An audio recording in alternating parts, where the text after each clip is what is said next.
Hello friends, welcome to this channel भाषा English. आज की वीडियो में हम सीखेंगे वर्ब क्या है, वर्ब कितने प्रकार के हैं, उनके कुछ एग्जाम्पल्स एंड यूजेस, इतना ही सीखेंगे। और इस वर्ब सेक्शन का एक नेक्स्ट पार्ट भी आने वाला है, पार्ट 2। वहाँ पर हम वर्ब के जितने भी टाइप्स हैं उनके बारे में डिटेल्स में डिस्कस करेंगे। और इस वीडियो के साथ साथ मैं एक नया प्लेलिस्ट भी स्टार्ट करूँगी जहाँ पर हम मैं सिखाऊंगी, डिस्कस करूँगी डेली लाइफ में यूज़ होने वाला जितने भी सेंटेंसेस हैं, ताकि ग्रामर सीखने के साथ साथ आम तौर पे रोज़मर्रा की ज़िंदगी में यूज़ होने वाला जो सेंटेंस, इंग्लिश सेंटेंस हमें चाहिए होता है उनके बारे में, ताकि हम फुल्ली ग्रामर सीखेंगे, उसके बाद स्पीकिंग सीखेंगे। ये वाला थिंकिंग में, ये वाला ऐसे स्टेट ऑफ माइंड में हम ना जाए, क्योंकि एक लैंग्वेज सीखने के लिए सबसे ज़रूरी जो होता है वो होता है लैंग्वेज को बोलना, सुनना, समझना। लिखना, ग्रामर वो सेकंड लेवल में आता है। क्योंकि अगर आपको एक लैंग्वेज सीखना है, उसका मतलब ये नहीं कि आप उसको बहुत अच्छे से लिख पाते हैं लेकिन बोल नहीं पाते, ऐसा नहीं है। आपको बहुत अच्छे से बोलना होगा, बहुत अच्छे से लिखना भी होगा। और लिखना, क्योंकि लिखने के लिए हमारे पास टाइम होता है, तो लिखना एक ऐसा चीज़ है कंपैरेटिवली थोड़ा इजी होता है। आप सेंटेंसेस, आप सोशल मीडिया में जब आप लिखेंगे, आपके पास टाइम होगा, या फिर आप कोई लेटर भी लिखेंगे, एप्लीकेशन लिखेंगे, आपके पास टाइम होगा कि आप सोच समझ के अच्छे से उसको लिख पाए। लेकिन बोलने के टाइम आपके पास वो टाइम नहीं होगा, इसलिए हम वेट नहीं कर सकेंगे। वेट नहीं करना है हमें, इंग्लिश बहुत जल्द ही हमें कुछ सेंटेंस बोलना है। और ये सेंटेंसेस ऐसे होंगे जो सेंटेंस आप डेली लाइफ में, या फिर नेटिव स्पीकर्स भी डेली लाइफ में ये सेंटेंस बहुत बार यूज़ करते हैं। जैसे कि खाने का चीज़ तो बहुत सारे हैं, लेकिन घर में दाल रोटी, दाल चावल, यही तो बेसिक है ना, ये बहुत ही कॉमन है।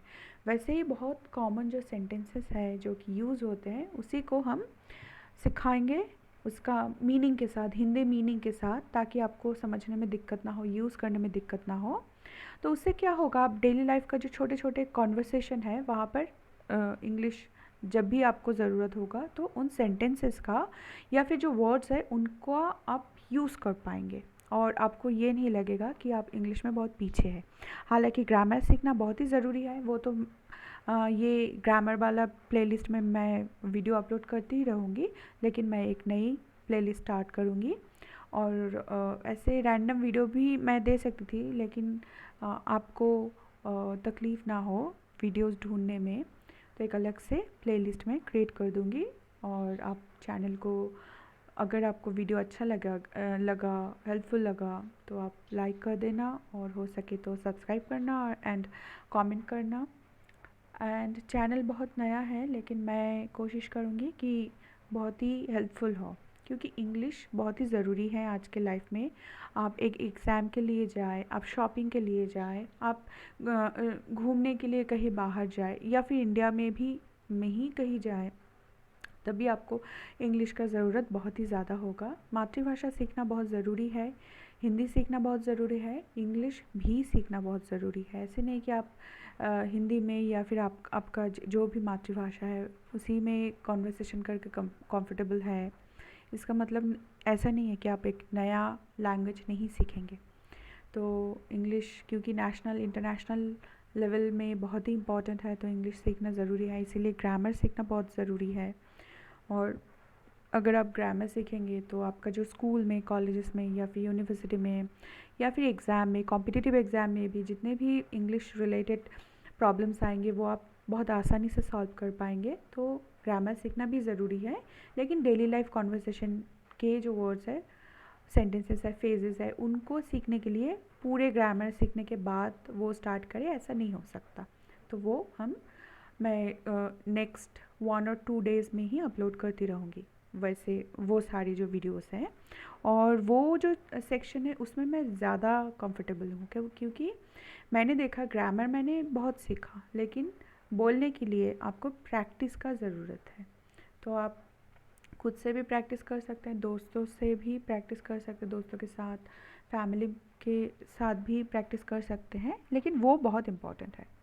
तो आज का जो वीडियो है ग्रामर वाला पोर्शन वो बहुत लेंदी नहीं होगा, क्योंकि मैं ग्रामर में अपने व्यूअर्स को उतना ज़्यादा मतलब इंडल्ज नहीं करना चाहती, उतना ज़्यादा फंसाना नहीं चाहती कि ग्रामर में ही वो रुक जाए, बाद में अपना एनर्जी पूरे ग्रामर में ही इन्वेस्ट करे, लेकिन इंग्लिश बोलना जो सीखना जो होता है वो ना हो। इसीलिए ग्रामर्स का जो वीडियो आएगा वो छोटा छोटा आएगा, इसीलिए क्योंकि नेक्स्ट जब हम एडवांस लेवल ग्रामर में जाएंगे तो जो फेजेस है वो मतलब ऐसे नहीं फील हो कि कोई एलियन वर्ड है, मतलब बहुत ही अनजान वर्ड है, ऐसा फील ना हो। इसीलिए तो वर्ब क्या है, पार्ट्स ऑफ स्पीच का एक हिस्सा है। तो वर्ब का इंग्लिश डेफिनेशन ऐसा है, a number of a member of a class of words that function as the main element of predicates that typically express action, state, or a relation between two things or two person, and that may be inflected for tense, aspect, voice, mode, and to show agreement with the subject or object। मतलब हिंदी में अगर हम बहुत ही simple way में सीखना चाहें तो verb एक ऐसा चीज़ है जो कि टिपिकली एक एक्शन को एक्सप्रेस करता है, कोई काम के बारे में बताता है, किसी स्टेट के बारे में, किसी सिचुएशन के बारे में बताता है, या फिर दो चीज़ या फिर दो वस्तु के बीच, या फिर दो ह्यूमन के बीच, या फिर एक ह्यूमन एक वस्तु के बीच का जो रिलेशन के बारे में जो बताता है। और जो टेंस मतलब क्रिया के काल, वॉइस, मोड, ये सारी चीज़ों के माध्यम से एक्सप्रेस किया जाता है, मतलब इफ़ेक्ट होता है, ऐसे चीज़ ही वर्ब होता है। वर्ब का मतलब ऐसा नहीं कि बस काम है, सोचना भी काम होता है, मतलब इंग्लिश लैंग्वेज में खाना भी काम होता है, प्लेइंग भी काम होता है, लव करना भी काम होता है, एग्जिस्ट करना भी काम होता है। जैसे कि एक एग्जाम्पल के तौर पे हम ले लेते हैं, ही लव्स हर, या फिर आई लव हिम। इसमें जो वर्ड होता है लव, ये तो कोई डायरेक्ट एक्शन नहीं है। लव करना मतलब किसी को प्यार करने का मतलब तो ऐसे नहीं कोई काम कर रहे हैं आप, हिंदी का जैसे काम होता है वैसे काम तो आप कर नहीं रहे हो, है ना। लेकिन वो क्या होता है, वो उसको भी इंग्लिश लैंग्वेज में वर्ब के तौर पे यूज़ किया जाता है। हिंदी में वर्ब को हम क्रिया कहते हैं, और हिंदी में भी क्रिया का मतलब ऐसे नहीं कि बस डायरेक्ट कुछ काम करना ही होता है, वैसा नहीं।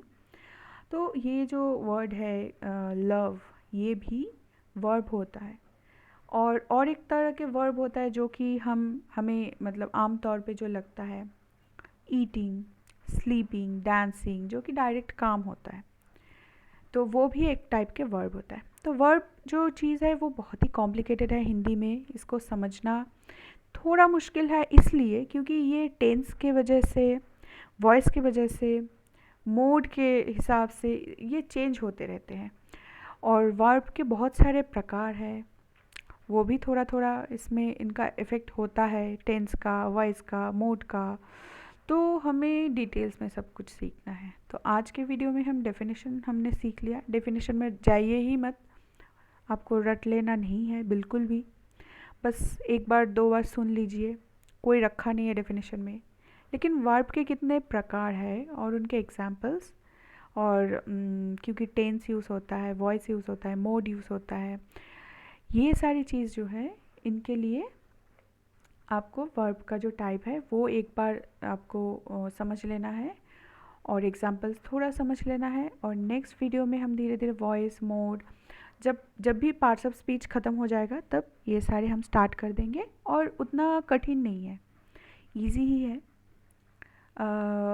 और क्या बताओ, अगर आपको आप अपने माइंड में ये बैठा लेते हैं कि बहुत ही डिफ़िकल्ट है तो टाइम लगेगा, अदरवाइज़ नहीं है। और एग्ज़ाम में भी जितने ग्रामेटिकल क्वेश्चन आते हैं, अगर आप बहुत अच्छे से ये सारे जो वीडियोस है ये सारे आप सुन लेते हैं तो आपको उतना दिक्कत नहीं होगा, क्योंकि बेसिक चीज़ ही आते हैं एग्ज़ाम में। लेकिन क्योंकि हम कंफ्यूज होते हैं, या फिर अच्छे से हम पढ़ते नहीं हैं, डरते हैं इंग्लिश से, इसके लिए थोड़ा डिफ़िकल्टीज आते हैं। तो वर्ब के साथ और एक चीज़ जो है वो हम जान लेते हैं, वो होता है वर्ब फ्रेज। ये क्या होता है? ये एक ऐसे वाक्य के एक ऐसे ऐसे अंश होता है जहाँ पर एक ग्रुप ऑफ वर्ड होता है, एक अकेला वर्ड नहीं। वर्ब के मतलब एक वर्ड हो सकता है, 2-3 वर्ड भी हो सकता है, लेकिन जब भी वर्ड एक से ज़्यादा हो जाए तो उन्हें कहा जा सकता है वर्ब फ्रेज।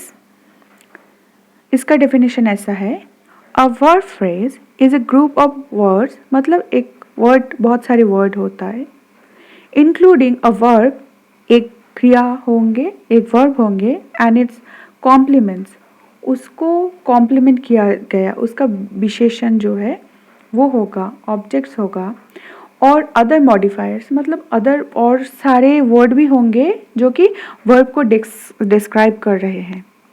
ये सारे जो वर्ड एक साथ आएंगे एक फ्रेज में, वही है वर्ब फ्रेज। और ये अगर वर्ब फ्रेज हम अच्छे से समझ लेते हैं तो इंग्लिश बोलना बहुत इजी हो जाता है। लेकिन उसके बारे में हम नेक्स्ट वीडियो में बहुत डिटेल में डिस्कस करेंगे, क्योंकि अगर वर्ब फ्रेजेस जो है उसको हम अच्छे से समझ ले, मतलब रट ले, तो वो क्योंकि वो फेजेस रिपीट होते रहते हैं डेली लाइफ के सेंटेंस में, तो बहुत इजी रहेगा। लेकिन अभी हम जान लेते हैं वर्ब कितने टाइप के होते हैं, कितने प्रकार के होते हैं।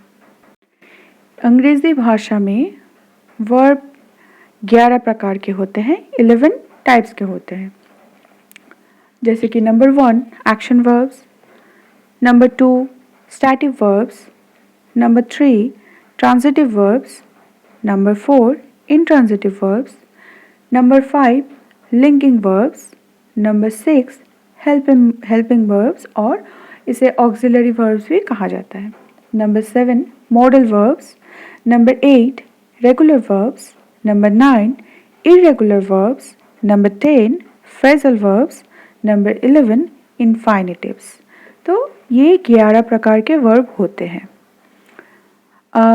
अब हम डिस्कस कर लेते हैं ये जो टाइप है वर्ब का, उनका डेफिनेशन और उनका 2-4 examples. Action verb, as the name says are use to refer actions, कोई एक्शन के बारे में ही कहा जाता है, मतलब ये बहुत ही डायरेक्ट टाइप के वर्ब होते हैं जहाँ पर क्रिया किया जाता है, कोई काम एक्चुअल में किया जाता है, जैसे कि run, swim, help, ignore, believe, ये सारे टाइप के जो वर्ड होते हैं इन्हें कहा जाता है एक्शन वर्ब। फिर आता है static verb. Static verbs refer to conditions और स्टेट्स ऑफ बीइंग, मतलब ये ऐसे कोई कंडीशन को या फिर कोई चीज़ों का अस्तित्व होता है, ऐसे एक स्टेट को कहा जाता है, ऐसे एक सिचुएशन को कहा जाता है। जैसे कि लव, वांट, कोई चीज़ चाहना, वो तो डायरेक्ट कोई काम नहीं है, लेकिन आपके मन में वो चाह है, ये स्टैटिक वर्ब है। ओन करना कोई भी चीज़ को, अगर आप किसी चीज़ का मालिक है तो आप वो चीज़ को ओन करते हो, तो ये भी डायरेक्ट कोई क्रिया नहीं है, क्योंकि काम तो आप नहीं कर रहे हो ना एक्टिवली, तो ये सारे स्टैटिक वर्ब है। इसके बाद आता है number 3 transitive verb. A transitive verb is a verb that is accompanied by direct object in a sentence.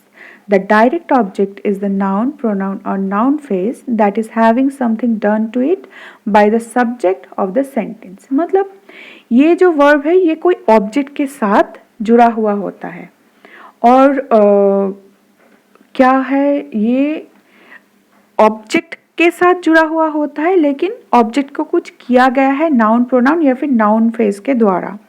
जैसे कि शाम at a delicious pepperoni pizza, तो ऑब्जेक्ट क्या है, पेपरोनी पिज्ज़ा, और क्या हुआ है, शाम ने उसे खाया है। तो ये जो ट्रांजिटिव वर्ब है ये किसके साथ जुड़ा हुआ है, एट किसके साथ जुड़ा हुआ है, पेपरोनी पिज्ज़ा के साथ, और उसको क्या किया है, शाम ने खाया है। तो ऐसे जो चीज़ है, ऐसे जो वर्ब होते हैं वो ट्रांजिटिव वर्ब होते हैं। The wealthy man brought 3 paintings, direct object कौन सा है इधर, 3 पेंटिंग्स, और किसने क्या किया है, वेल्दी मैन ने, बहुत ही रिच एक पर्सन है, उन्होंने 3 पेंटिंग्स खरीद लिया है। तो ये जो ब्रॉट, ये जो खरीद लेना चीज़ है वो डायरेक्ट एक्शन है। तो नाउन ने ऑब्जेक्ट को जो किया है, ये जो चीज़ है, इसे ही कहा जाता है ट्रांजिटिव वर्ब्स।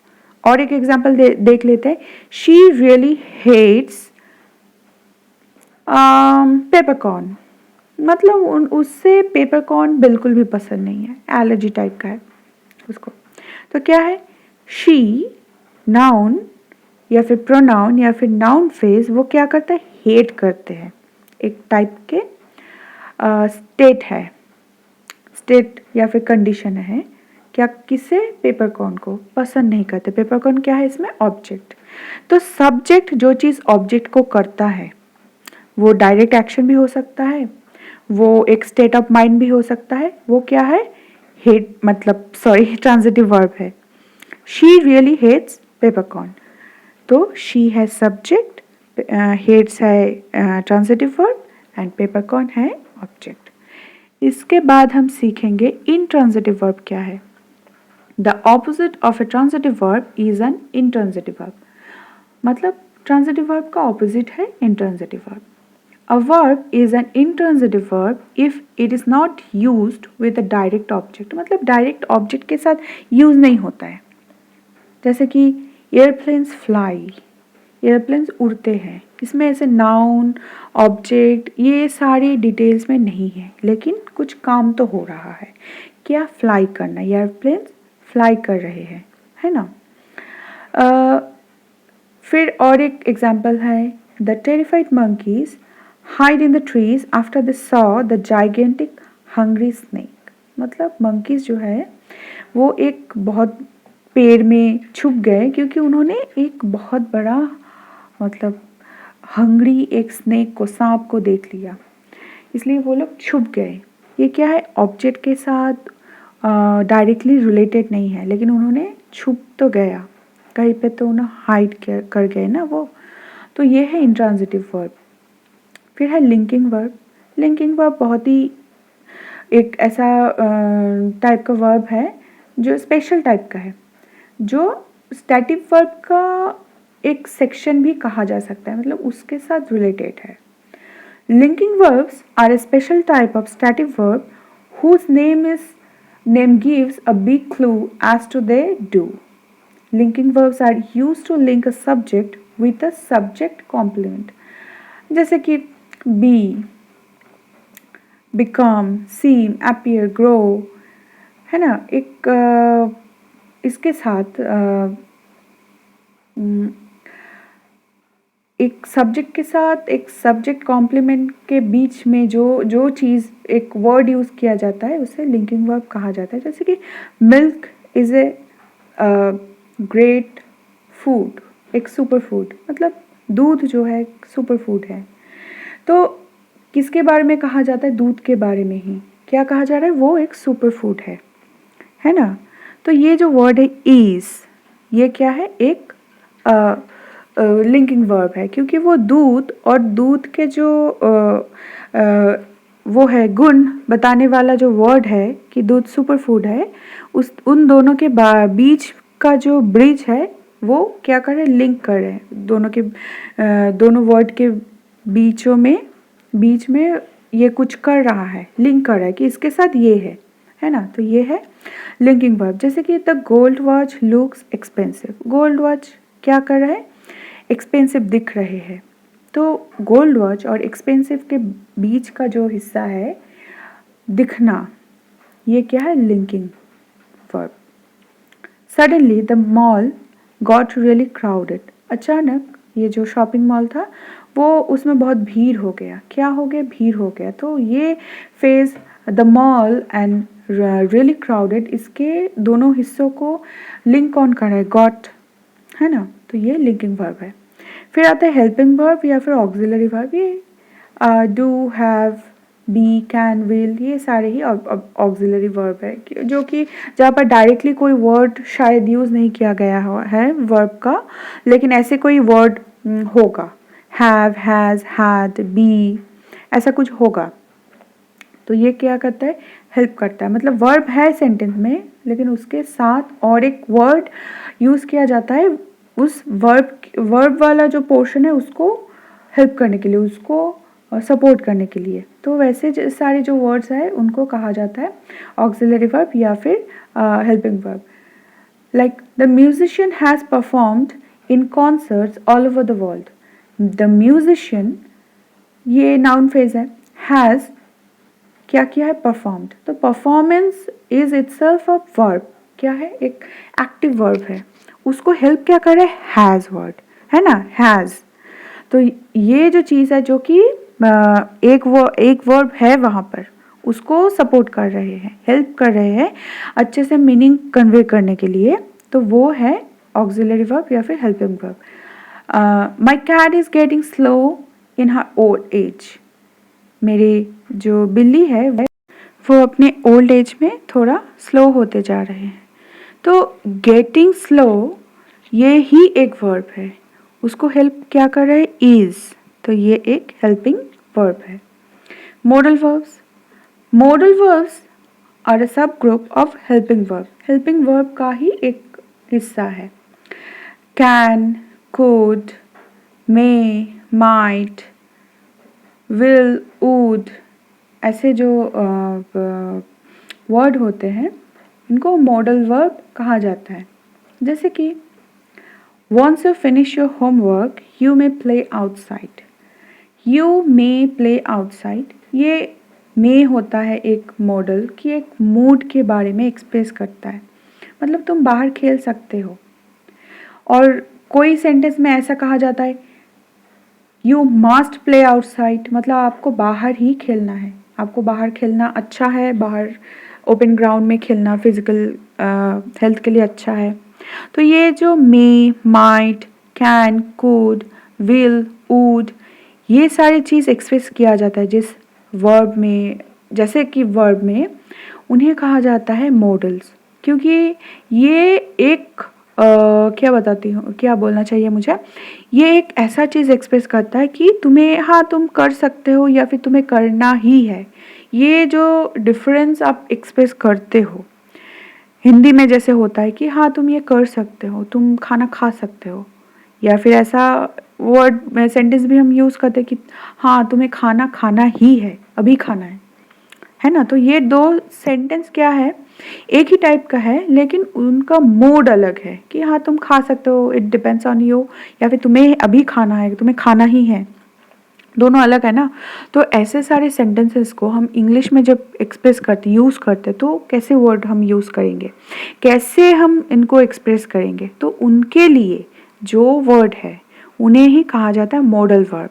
बहुत बड़ा लिस्ट नहीं है, 10-12 ही है, लेकिन वो जो चीज़ है ना कि मूड को एक्सप्रेस करने वाला जो चीज़ है, तुम कर सकते हो, तुम्हें करना ही है, इन दोनों के बीच का जो डिफरेंस है, इनको हम कुछ वर्ड के साथ हम समझ सकते हैं, एक्सप्रेस कर सकते हैं, तो वही मॉडल वर्ब है, बहुत डिफ़िकल्ट नहीं है।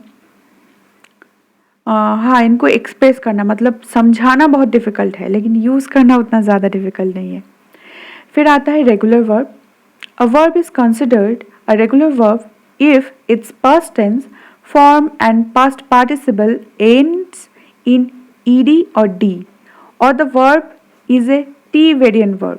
मतलब एक ऐसा वर्ब होता है जिसका past tense और past participle के अंत में ed d होता है, या फिर ये t वेरिएंट का वर्ब होता है। जैसे कि जंप, इसका पास्ट टेंस या फिर पास्ट पार्टिसिपल होगा jumped. Sleep, past tense past participle होगा sleeped. Try, tried. Sleep, slept, मतलब अंत में टी हो जाता है, उसको टी वेरिएंट वर्ब कहा गया। लेंड, लेंट, मतलब लास्ट में अगर पी हो, डी हो, कुछ भी हो, वो टी बन जाता है पास्ट फॉर्म में या फिर पास्ट पार्टिसिपल फॉर्म में। तो ये सारे वर्ब को कहा जाता है रेगुलर वर्ब। बहुत सारे हैं और ज़्यादातर वर्ब्स रेगुलर वर्ब्स ही होता है। क्राई, क्राइड, हेल्प, हेल्प्ड, है ना। ज़्यादातर वर्ब्स रेगुलर वर्ब्स ही होता है, लेकिन कौन सा ई डी एंड में होता है, कौन सा डी एंड में होता है, कौन सा टी एंड में होता है, वो थोड़ा सा देख लेना ज़रूरी है, बहुत ज़्यादा कुछ नहीं है इसमें। Like he walked 2 miles to the post office.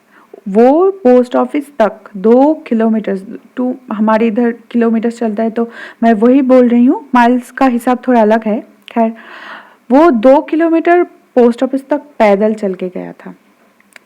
तो ये वॉक उसका पास्ट टेंस या फिर पास्ट पार्टिसिपल फॉर्म क्या हो गया, वॉक्ड, ईडी ऐड हो गया। परचेज्ड, परचेज का चेंज हो गया क्या, परचेज्ड। नीडेड, नीड था, ईडी ऐड हो गया नीडेड। नोटिस प्रेजेंट फॉर्म है, नोटिस्ड है पास्ट या फिर पास्ट पार्टिसिपल फॉर्म। तो ज़्यादातर वर्ब रेगुलर वर्ब भी होते हैं। Irregular verb, a irregular verb is a verb whose past tense and past participle form doesn't end in ed, d और t वेरिएंट। मतलब इसका जो पास्ट या फिर past participle form D, ED या फिर टी में खत्म, टी वेरिएंट वर्ब मैंने जो बताया उसमें खत्म नहीं होता।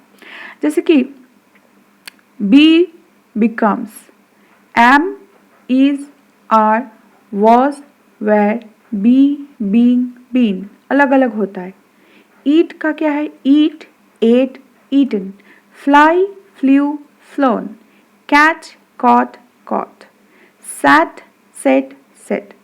तो ये जो चेंज हो जा रहा है पास्ट फॉर्म में, पास्ट पार्टिसिपल फॉर्म में, तो ये जो चेंजेस है जिन सारे वर्ब में होते हैं इन्हें कहा जाता है इरेगुलर वर्ब। फिर आता है फ्रेजल वर्ब। फ्रेजल वर्ब ऐसे कि एक होगा एक वर्ब फॉर्म और उसके साथ आ जाएगा कुछ और एक वर्ड, दोनों मिला के एक फ्रेज बनते हैं। लेकिन ये जो फ्रेज है वो एक ही क्रिया को मेंशन करता है, एक ही क्रिया के तरह इंडिकेट करते हैं। इन्हें कहा जाता है फ्रेजल वर्ब। फ्रेजल वर्ब का लिस्ट भी बहुत लंबा है और इनको बहुत अच्छे से समझना बहुत मुश्किल है, लेकिन प्रैक्टिस के साथ फ्रेजल वर्ब में भी आप तरक्की कर सकते हो। जैसे कि एक वर्ड है ask for, put up with, call of. ये सारे जो वर्ड है जहाँ पर दो या फिर दो से ज़्यादा वर्ड यूज़ होके एक फ्रेज बनता है उन्हें कहा जाता है फ्रेजल वर्ब। जैसे कि the frustrated business owner closed down his store. Closed down मतलब ये जो वर्ड है क्लोज्ड डाउन, दोनों के मीनिंग एक ही तरह इशारा करते हैं कि दुकान बंद कर दिया। और एक देखते हैं, Dave loves to show off his cricket trophies. मतलब डेव उसका जो क्रिकेट में मिला हुआ ट्रॉफीज है उसको दिखाना पसंद करते हैं। तो ऐसे close down, show off, call of मतलब जो कोई अगर इवेंट होने वाला था उसको कैंसिल करना, यह है कॉल ऑफ। तो ये सारे जो चीज़ है जहाँ पर दो या फिर दो से ज़्यादा वर्ड यूज़ करके एक पर्टिकुलर मीनिंग को समझाया जाना चाह रहे हैं तो उसे कहा जाता है फ्रेजल वर्ब। इनको बहुत अच्छे से मीनिंग के साथ रट लेना ज़रूरी है, सारे नहीं, जो रेगुलर यूज़ होता है वही। एंड लास्ट जो है इन्फाइनेटिव्स। इन्फाइनेटिव वर्ब्स जो है वो वर्ब का जो बेस फॉर्म है उसके तरह दिखते हैं क्योंकि वो वहाँ से ही इसका उत्पत्ति है। जैसे एग्जाम्पल के तौर पे हम देख लेते हैं, to play guitar in a rock band is my goal. तो ये जो है टू प्ले या फिर टू आस्क, टू सी, ऐसे जो वर्ड होते हैं इन्हें इन्फाइनेटिव कहा जाता है क्योंकि ये इनका जो एंड होता है वो नहीं है, मतलब बेस फॉर्म ही यूज़ होता है हमेशा क्योंकि इनका पास्ट या फिर पास्ट पार्टिसिपल कभी यूज़ नहीं होता। कि to play guitar in a rock band is my goal, ये उसका लक्ष्य है, एक रॉक बैंड में गिटार बजाना। क्योंकि गिटार बजाना किसी के मन की इच्छा है, इसका पास्ट या फिर पास्ट पार्टिसिपल फॉर्म तो नहीं हो सकता ना, इसका कोई एंड नहीं है कि मन का जो इच्छा वो ख़त्म हो गया। हाँ, अगर हम ऐसे एक्सप्रेस करना चाहते हैं कि मन का इच्छा ख़त्म हो गया तो शायद हम यूज़ कर सकते हैं, तो वो इन्फाइनेटिव वर्ब्स नहीं होंगे। लेकिन इच्छा जो है, अभी का जो इच्छा है उसको एक्सप्रेस करने के लिए हमें क्या करना होगा, इन्फाइनेटिव फ्रेज ही यूज़ करने होंगे। तो ये वर्ब का जो बेस फॉर्म है प्ले, ईट, स्लीप, आस्क, सी, इनके साथ बहुत ज़्यादा मिलता जुलता है क्योंकि इसी से ये ड्राइव होते हैं। तो ये था वर्ब के डेफिनेशन, उनके कितने प्रकार है उनके डेफिनेशन, और थोड़े बहुत एग्जाम्पल्स।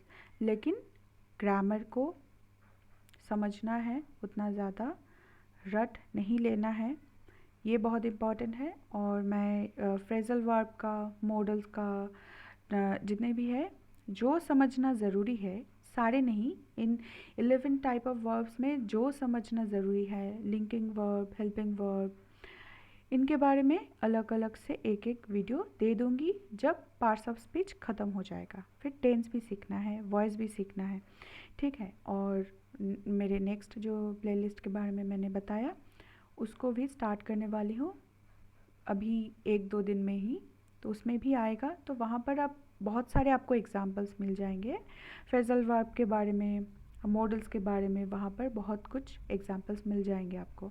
तो वहाँ से अगर वो वीडियोस भी आप फॉलो करते हो तो आपको ये जो वीडियो है इसमें समझने में भी थोड़ा हेल्प हो जाएगा, क्योंकि वर्ब थोड़ा कॉम्प्लिकेटेड है और एक ही वीडियो में उसको समझना थोड़ा डिफ़िकल्ट है, और समझाना भी बहुत ज़्यादा डिफ़िकल्ट है। मुझे समझाने में बहुत ज़्यादा दिक्कत होती है हमेशा, ये मेरा एक लिमिटेशन है। बहुत ज़्यादा दिक्कत होती है जब मैं एक वर्ब जैसे या फिर वॉइस जैसे कोई कॉम्प्लिकेटेड चीज़ किसी को समझाना चाहती हूँ।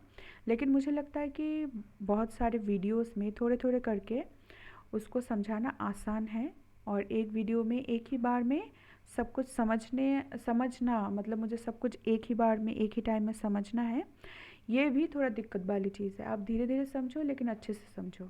ठीक है, आज के लिए इतना ही। चैनल को लाइक, कमेंट और सब्सक्राइब कर दीजिएगा, और शेयर भी कीजिएगा। किसी को अगर हेल्प होगा किसी का तो वो मुझे बहुत अच्छा लगेगा। और कोई भी चीज़ की आशा नहीं है। आप हैप्पी रहिए और स्वस्थ रहिए। Thank you, bye.